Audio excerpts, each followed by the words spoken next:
নমস্কার বন্ধুরা, four divine বাংলাতে তোমাদের সকলকে অনেক অনেক স্বাগত জানিয়ে আজকের রেসিপিটা আমি শুরু করছি।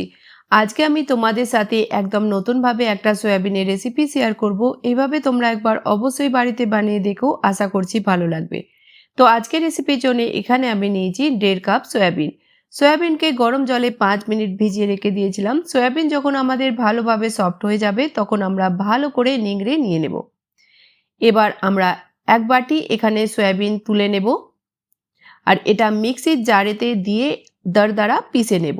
ফাইন পেস্ট বানাবো না, হালকা দরদরা আমরা পিষে নেব। এবার কড়াইতে নিয়ে নেব আমরা 3 চামচ তেল। তেল গরম হয়ে গেলে দিয়ে দেব এখানে সয়াবিন। 3-4 মিনিটের জন্য সয়াবিনকে আমরা ভেজে নেব যতক্ষণ না সয়াবিনের কালার চেঞ্জ হয়ে যাচ্ছে। সয়াবিন যখন ভাজা হয়ে যাবে আমরা তুলে নেব আর কড়াইতে নিয়ে নেব আমরা আবার তেল। আর অন্যদিকে সয়াবিনেতে দিয়ে দেব এখানে 1 চামচ আদা রসুনের পেস্ট, 3 চামচ দিয়ে দেব এখানে বড় চামচের দই, দেব এখানে কিছু ড্রাই মশলা, 1 চামচ Kashmiri red chilli powder, half চামচ হলুদ গুঁড়ো, 1 চামচ দেব এখানে ধনিয়া পাউডার। ভালো করে মশলা সয়াবিনেতে মিক্স করে নেব। বন্ধুরা, আজকের রেসিপিটা তোমরা কোন শহর থেকে বা কোন গ্রাম থেকে দেখছো আমাকে কমেন্ট বক্সে অবশ্যই জানিও।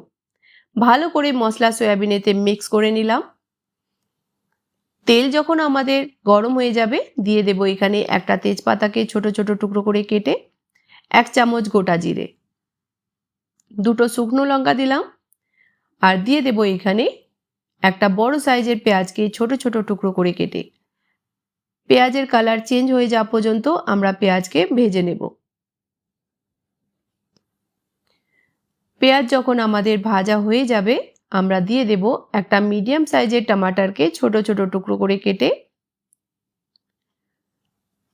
দেব এখানে লবণ স্বাদ মতো আর টমাটার পেঁয়াজকে ততক্ষণ ভেজে নেব যতক্ষণ না টমাটার আমাদের সফট হয়ে যাচ্ছে।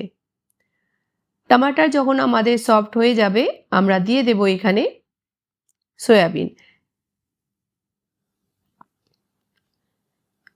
গ্যাসের ফ্লেমটা আমরা মিডিয়াম করে দেব আর সয়াবিন দেওয়ার পর 3 থেকে 4 মিনিট ভালো করে সয়াবিনটাকে কষিয়ে নেব। বন্ধুরা, আজকের রেসিপিটা ভালো লাগলে অবশ্যই বন্ধুদের সাথে বেশি বেশি করে শেয়ার করো। দিয়ে দিলাম এখানে 1 চামচ কসুরি মেথি আর দেব এখানে গরম মশলা হাফ চামচ। 2 মিনিট আমি সয়াবিন দেওয়ার পর কষিয়ে নিলাম। এবার দিয়ে দেব এখানে যে সয়াবিনকে আমরা মিক্সির জারেতে পিষে রেখেছিলাম দরদরা।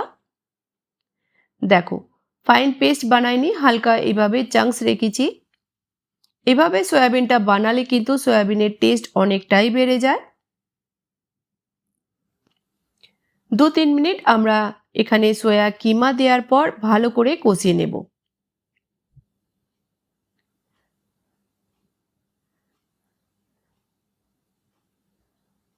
3-4 মিনিটের জন্য আমি সয়া কিমা দেওয়ার পর ভালো করে কষিয়ে নিলাম। যখন পুরোপুরিভাবে এভাবে কষানো হয়ে যাবে, ড্রাই হয়ে যাবে, দিয়ে দেব এখানে জল। তো 1.5 কাপ জল দিয়ে দিলাম। ভালো করে মিক্স করব আর প্রথমে গ্রেভিতে একটা বয়েল আসতে দেব। গ্রেভিতে যখন বয়েল এসে যাবে আমরা প্যানকে কভার করে দেব 4-5 মিনিটের জন্য। গ্যাসের ফ্লেমটা মিডিয়াম রাখবো। 4-5 মিনিট পর আমাদের খুবই টেস্টি সয়াবিন তৈরি হয়ে গেল। দিয়ে দেব ধনেপাতা কুচি আর দেব এখানে 1 চামচ ঘি। ঘি যদি তোমরা না দিতে চাও তোমরা স্কিপ করতে পারো। গ্যাসের ফ্লেমটা মিডিয়াম করে দিয়ে সবজিটাকে 2 মিনিটের জন্য আমি ড্রাই করে নেব। তোমরা চাইলে এভাবে হালকা গ্রেভিও রাখতে পারো। 2 মিনিট পর গ্যাসের ফ্লেমটা বন্ধ করে দেব। আমাদের তৈরি হয়ে গেল খুবই টেস্টি একদম নতুন স্বাদের সয়াবিনের সবজি। দেখে যতটা টেস্টি মনে হচ্ছে খেতেও কিন্তু দারুণ লাগে।